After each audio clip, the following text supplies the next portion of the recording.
Let's talk about the real reason you keep getting leg cramps at night. This was me. I had it very, very severe. These cramps were so bad, they literally forced me to jump out of bed and start walking and try to stretch this cramp out. And I didn't know this at the time, but the amount of force that these involuntary contractions occur are roughly 150 hertz. That's enough contractile force on your muscles to literally tear tendons and create damage. I remember being completely woken up out of a dead sleep with my toes literally cramping up. And I really wish I would have known back then what I know now. But I want to share with you exactly what's happening. The first thing you need to know is the problem is actually not in your muscles. It's originating in the nervous system. The nerve is hyperexcited, okay, because there's too much calcium in that nerve. And there's also too much calcium in the muscle. Calcium causes contraction of the muscle. And when the calcium comes out, the muscle relaxes. All of the contraction and relaxation of that muscle is controlled by the nerve. And so that's where the real problem is. It starts in the nervous system. But the question is, why? Is it a potassium problem? Is it you just didn't stretch enough? You're deficient in magnesium?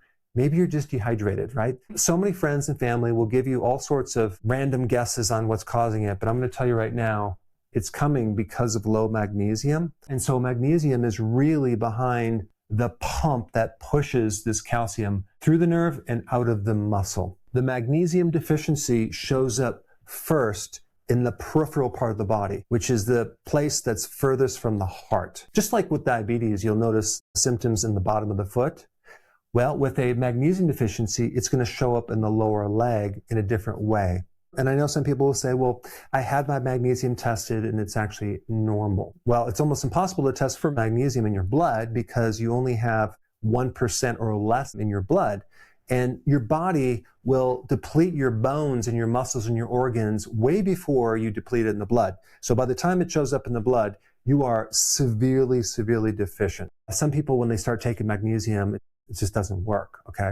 The first reason is the type of magnesium they're taking, magnesium oxide, which is the worst, and really you only absorb, if you're lucky, 4 to 5% of it. So let's say the pills are 400 milligrams, right? You're really only absorbing 16 milligrams, okay?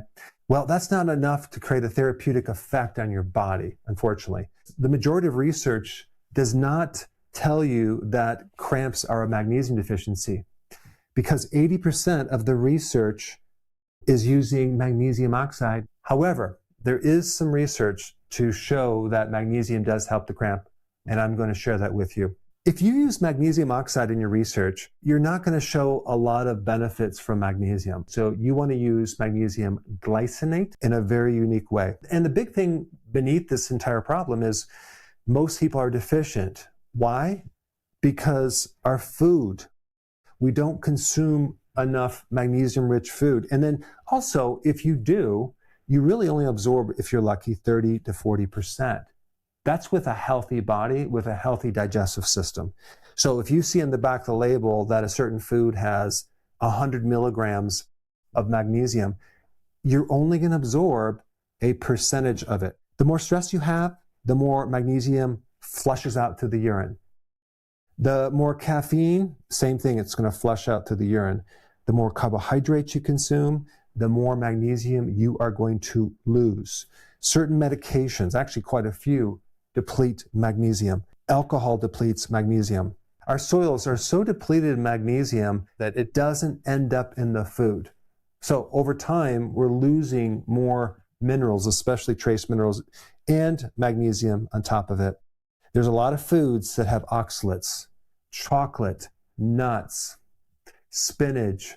All those foods with oxalates lock up magnesium and calcium as well. Also, grains have phytates. They block magnesium. If your stomach doesn't have a strong enough pH, which as we age, we lose that acidity, we're not going to be able to absorb magnesium. All right, let's get right to the solution.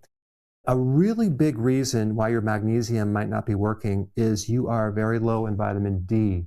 In order for magnesium to work, you need a lot of vitamin D. Let's say, for example, you're taking a lot of vitamin D. Guess what? the need for magnesium goes up. So just realize that magnesium and vitamin D work together. Both vitamin D and especially magnesium have another vitamin or cofactor that helps it work, and that's B6. So that's another reason why your magnesium might not work, is you're deficient in B6. If you take B6, make sure it's the active form called P5P versus the synthetic version, which actually competes with the natural version, and it can create more problems. So this is one big barrier why magnesium might not work. Number two, you're taking the wrong form. I already mentioned take magnesium glycinate. If you do a search on magnesium glycinate, let's say on Amazon, always look on the back of the label, because a lot of times they will dilute your magnesium glycinate with other forms of magnesium, like they'll dilute it with magnesium oxide, which basically is just a way of watering it down. So you think you're getting magnesium glycinate, but a lot of products that say magnesium glycinate have hidden oxide, but it's not really hidden if you read the label on the back. I have a free download that I want to give to you. This free download is my daily routine in a checklist. This is a routine that I use every day to feel like I'm 18 years old, even though I'm 60 years old, and I want to give it to you for free. And so there's a little link down below. Click it and definitely download that. Number three, if you have severe cramps and a very severe magnesium deficiency, you are not going to probably see results within weeks, sometimes a few months. Let's say you're trying it for a week or even two and you're not seeing any results.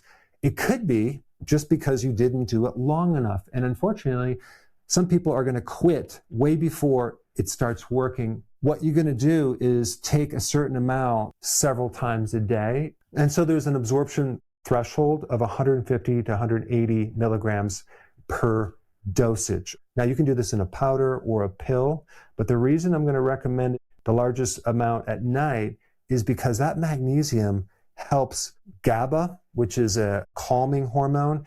It actually helps you drop your temperature to become cooler, to be able to go into a deeper sleep a little faster. So anything that improves your sleep is going to also help the nervous system. One last point, if you have kidney disease, check with your doctor, because there's certain restrictions of taking too much magnesium, and you have to have your doctor sign off on how much you can take and how much you can't take.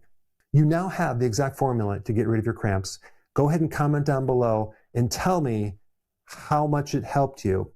And also, if you have high blood pressure and you're struggling with it coming down even with medication, you need to watch this video right here. Check it out.